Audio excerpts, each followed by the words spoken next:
From politics to prayer, we sit down with some big newsmakers to explore it all. Thank you for joining us for this special edition of Faith Nation. I'm Jenna Browder. America is not as divided as the media would have us think. That's the message behind Republican Senator Tim Scott's book, America, A Redemption Story.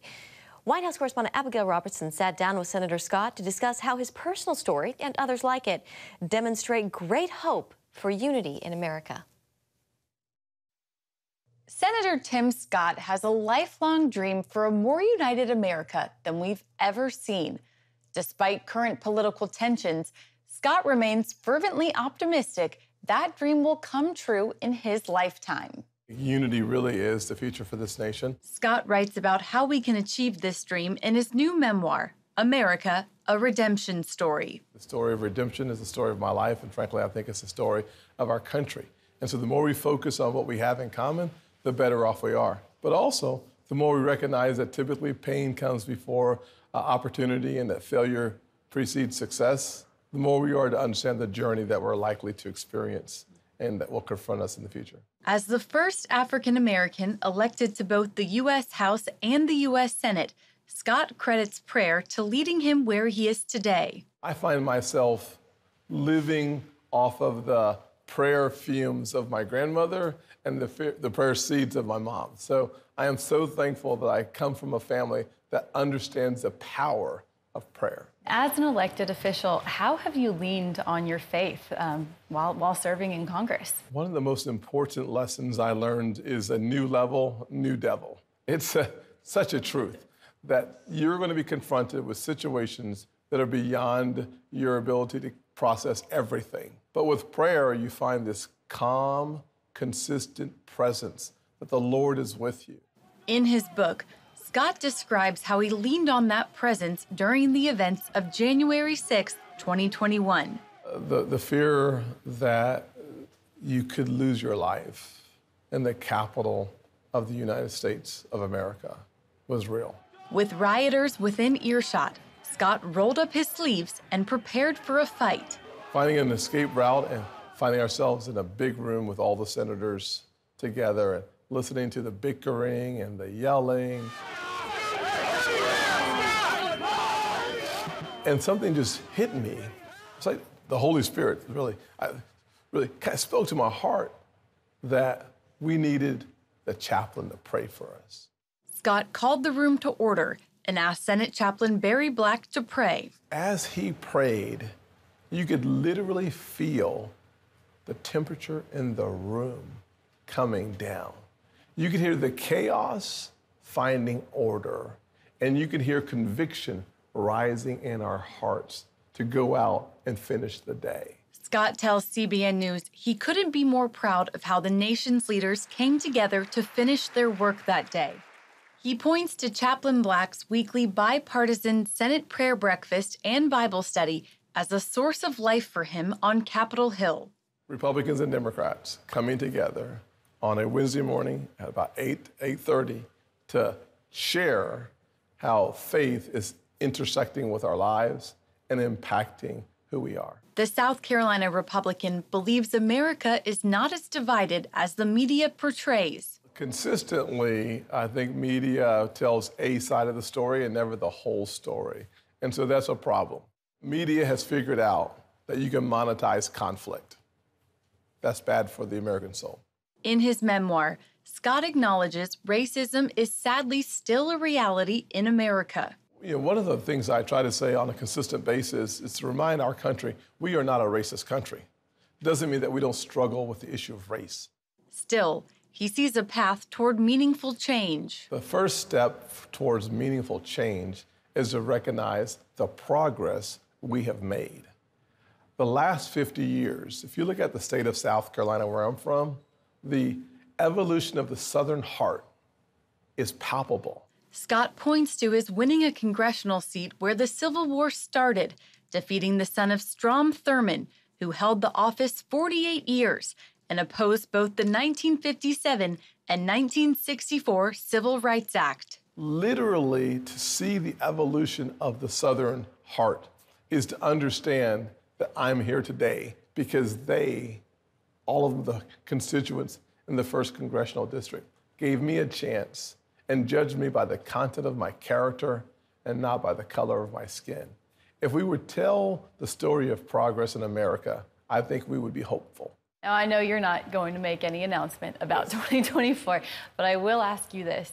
Is there anything that might lead you to run in 2024? It's a great question. I would say that it would require the Lord to speak to me in a obvious way for me to make that decision. The thing I've learned in life is the best way to get your next job is to do the best you can in your current job. When asked how he remains hopeful for our country, Scott replied he believes Ephesians 3:20, that God is able to do exceedingly more than we could ever ask or imagine, according to his power at work within us. Reporting from Washington, Abigail Robertson, CBN News. She was the South Carolina governor and the U.S. ambassador to the UN. So what job still eludes Nikki Haley? That story when Faith Nation returns.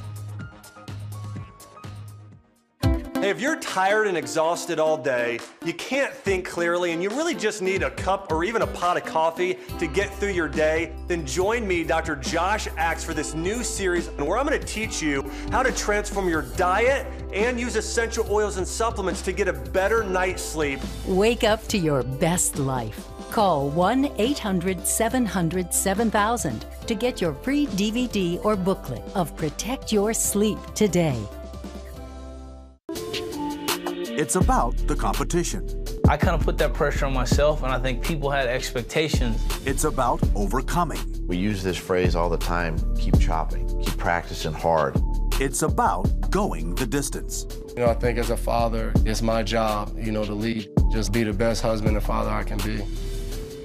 Watch Going the Distance with Sean Brown Saturday night at 7:30 on the CBN News Channel. Orphans Promise is committed to loving and serving at-risk children, to helping keep families together, and to creating opportunities for strong and sustainable communities around the world. We're working in over 60 countries around the world, and with your help, we can do even more. There's an old African proverb I love that says, if you want to run fast, run alone. But if you want to run far, run together. At Orphans Promise, we want to run far so we can touch the lives of as many orphaned and vulnerable children as possible. But we don't want to go alone. We're out to change the world, one child, one family, one community at a time. Will you join us?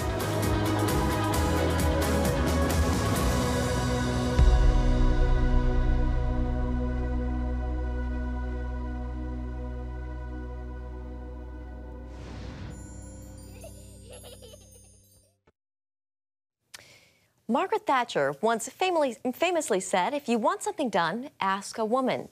That quote is the inspiration behind the latest book by former South Carolina Governor and UN Ambassador Nikki Haley.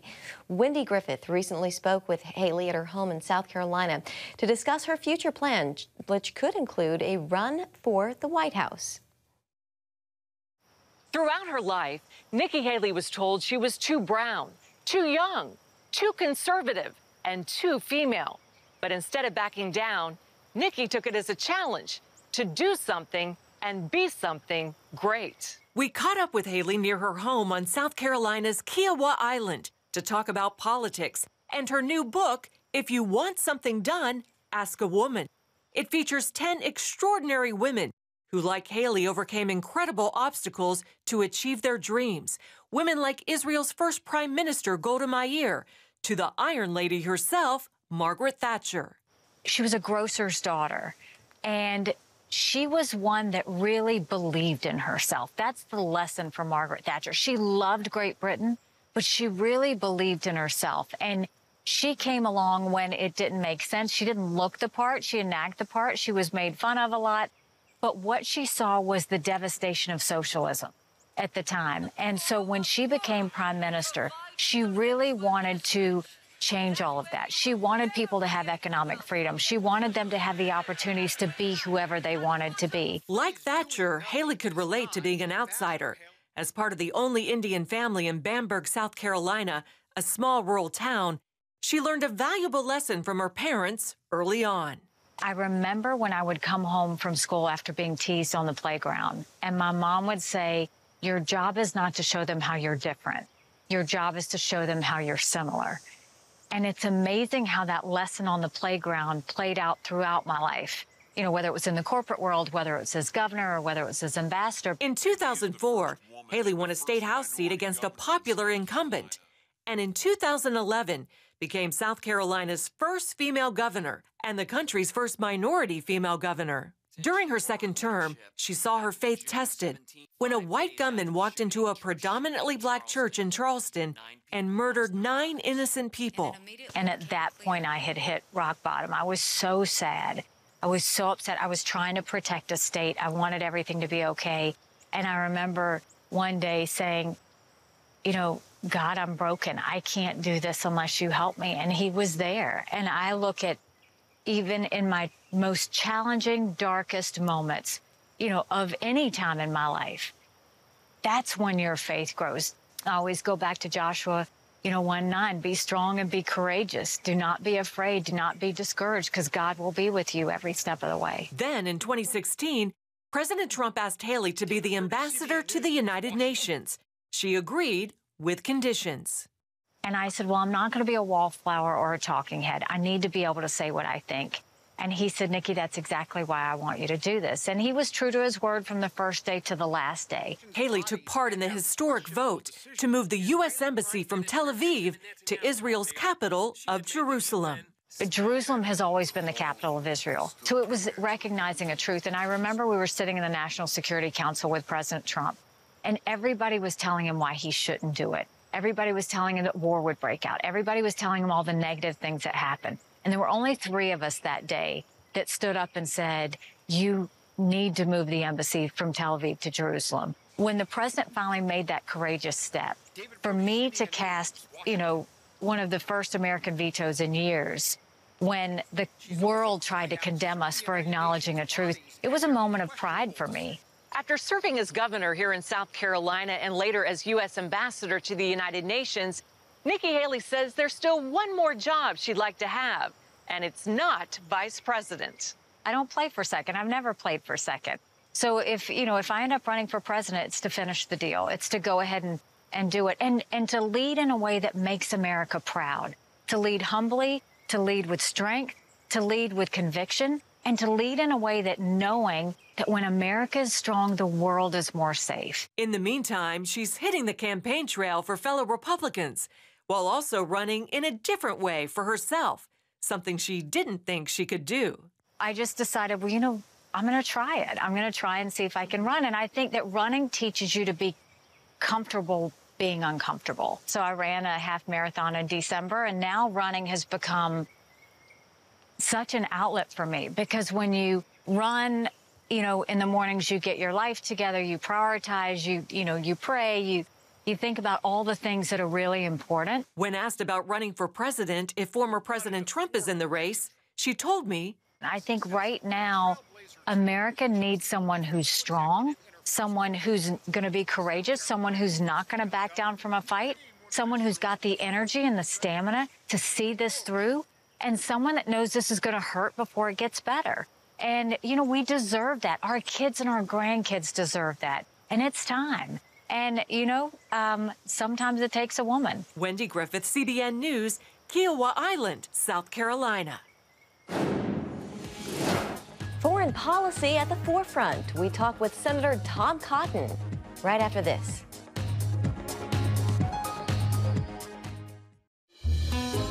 Daddy? Yeah, buddy. How many nickels are in a dollar? There are 20 nickels in a dollar. How do birds fly? Does milk really make my bones stronger? Yeah. Daddy, when we die, will we go to heaven? Do you have the answer to life's biggest question? Call the 700 Club. We'll help you find answers to the important questions life brings your way. Watch breaking news, in-depth exclusive stories and programs from health to entertainment you won't find anywhere else. The CBN News Channel, a perspective you can trust. Enjoy credible news reporting from around the world. Discover inspiring programs and stories of hope. all in one place from a Christian perspective. The CBN News Channel, a perspective you can trust. To watch the CBN News Channel, download the app or visit cbnnewschannel.com. Hello, I'm Dr. David Perlmutter, board-certified neurologist and #1 New York Times bestselling author. Wouldn't it be great to boost your energy, eliminate brain fog, and even reverse brain disease? Well, you can, and I'm going to show you how, along with some of the world's most well-respected brain experts in this DVD, Protect Your Brain. Get Protect Your Brain, a free DVD only from the Christian Broadcasting Network, featuring experts on the cutting edge of neuroscience and brain health. No matter how many times you've failed in the past, you really can do this. In Protect Your Brain, you'll discover simple strategies to keep your brain young and healthy. Improve your memory. Discover the gut-brain connection. In Protect Your Brain, get your free copy at cbn.com or call 1-800-700-7000. If you want to improve the quality of your life, get the DVD Protect Your Brain and get it today. Welcome back. After serving in Operation Iraqi Freedom and 9 years on Capitol Hill, Arkansas Senator Tom Cotton has a unique perspective on U.S. foreign policy. The former Army Ranger leans on that experience in his new book, Only the Strong, Reversing the Left's Plot to Sabotage American Power. In an interview with CBN's Matt Galka, Senator Cotton cites what he sees as U.S. failures and points a finger of blame. How America handles threats and relations with other countries seems to stay under the political microscope, from war raging between Russia and Ukraine to ongoing issues at our southern border. Senator Cotton offers his analysis on past mistakes and potential solutions on U.S. foreign policy. There's a lot of history in this book, going back 100 years, the progressive era and Woodrow Wilson, coming forward to the presidencies of Barack Obama and Joe Biden. So reading more deeply about the history of the progressive left and their views on American power, and also how we've turned it around at various times, whether it was Eisenhower taking over in the middle of the Korean War, Nixon the Vietnam War, Reagan when Jimmy Carter had brought American power to a previous low. Wasn't just interesting in itself, but also helps a lot in my day job. Cotton tackles a number of topics, including the United States' chaotic withdrawal from Afghanistan. I think it's a combination of President Biden's insecurity and his rank incompetence that led to the collapse of Afghanistan in August, before we even got all of our people out. So what should have happened? Certainly the president should not have taken the precipitous steps that he did that ensured failure. For instance, closing down Bagram Air Base before we had all of our personnel out. The senator ties that moment from August of 2021 to one of today's most pressing international issues, Russia's war with Ukraine. Cotton writes, Biden didn't just leave our people behind during his retreat from Afghanistan. His weakness enticed Vladimir Putin to invade Ukraine. But Joe Biden didn't invade Ukraine. Vladimir Putin did.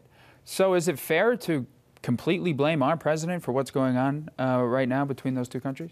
Well, I don't completely blame President Biden. Obviously, Vladimir Putin bears the brunt of the blame for the war of aggression in Ukraine.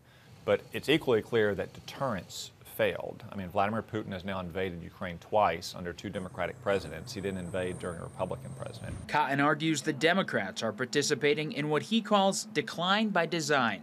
Are you insinuating that Democrats, progressives want a weakened country? I mean, think about your colleagues, the Democratic colleagues that you've worked with before. Do you think they want a weakened country? It's the genuine belief that American power is not likely to lead to strength, safety, and prosperity, but rather to war and oppression and arrogance, that the world would be a better place if America would simply pull in its horns and atone for its sins and become a more normal nation. That's what I mean when I say it's decline by design and the intentional sabotage of American power. Not that progressives are, again, necessarily anti-American, though plenty are, but they have deep ambivalence about America and American power and its role in the world. Cotton maintains the United States should continue to provide military aid to Ukraine. He sees it as a major deterrent to one of America's biggest threats, China. Strength and resolution with clarity about our intentions will lead to peace. It won't lead to war. Closer to home, Cotton advocates for a complete overhaul of the U.S. southern border. Apprehensions hit a record 2.4 million in the past year, and the Title 42 policy allowing the government to quickly expel migrants under COVID rules could end soon. The overhaul starts with America's asylum policy. We want to offer refugee and asylum status to people with legitimate fears. You know, if they fear that they're going to be persecuted because of their Christian faith, or if they fear that they're going to be persecuted because they're a woman in their home country. Those are legitimate asylum and refugee claims. But coming here because you simply want a better job and a better life, that's not suitable for our refugee and asylum system. Those kinds of people should be coming through regular immigration systems for people who want to immigrate here and become citizens and become part of this country. Only the Strong could serve as a potential pre-presidential run memoir, although 2024 is not something the Arkansas Republican can commit to right now. Don't have any big announcements about 2024. We've closed the chapter on that so far. Maybe not closing the book for the future, but you know, we have young boys, 7 and 5 years old, and that's just a particularly challenging age for Dad to be on the road, you know, 6 or 7 days a week for 2 years. Although Senator Cotton told me he enjoyed being out on the trail campaigning for midterm candidates around the country, it wasn't his full-time job. He added that if his children were a bit younger or older, his 2024 decision could have been different. Matt Gelka, CBN News.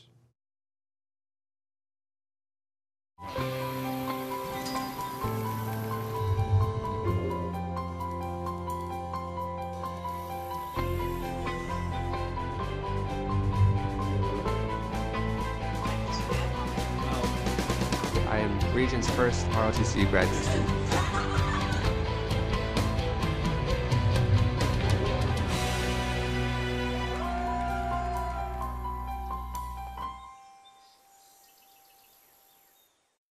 I'm Ephraim Graham, and this is Studio 5. Cruise with me as I discover the good things happening in the world of music, sports, television, and movies. The fact that Ryan Coogler was going to be directing the film, I knew that something special was going to happen. We'll chat with artists at the forefront of entertainment and explore the connection between popular culture and faith. I asked my pastor, I said, well, does that mean I'm supposed to be a preacher? He says, well, no, you already have a pulpit. Wednesday night at 8:30 on the CBN News Channel.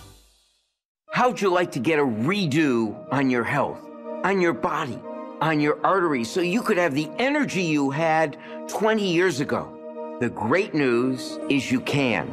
I'm Dr. Mike Roizen, chair of the Wellness Institute at the Cleveland Clinic. I've written 4 New York Times bestsellers. But even better than having to read all that, you can listen to this DVD and watch it.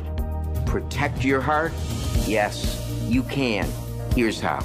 Go to cbn.com or call 1-800-700-7000 for your free copy of Protect Your Heart. Let the medical experts show you their new discoveries on how to avoid heart disease and even reverse it. Easy steps to uncover the hidden dangers in your medicine cabinet, reduce stress, and get a complete do-over for your health. Call 1-800-700-7000. That's 1-800-700-7000. Or go to cbn.com to claim your free copy of Protect Your Heart.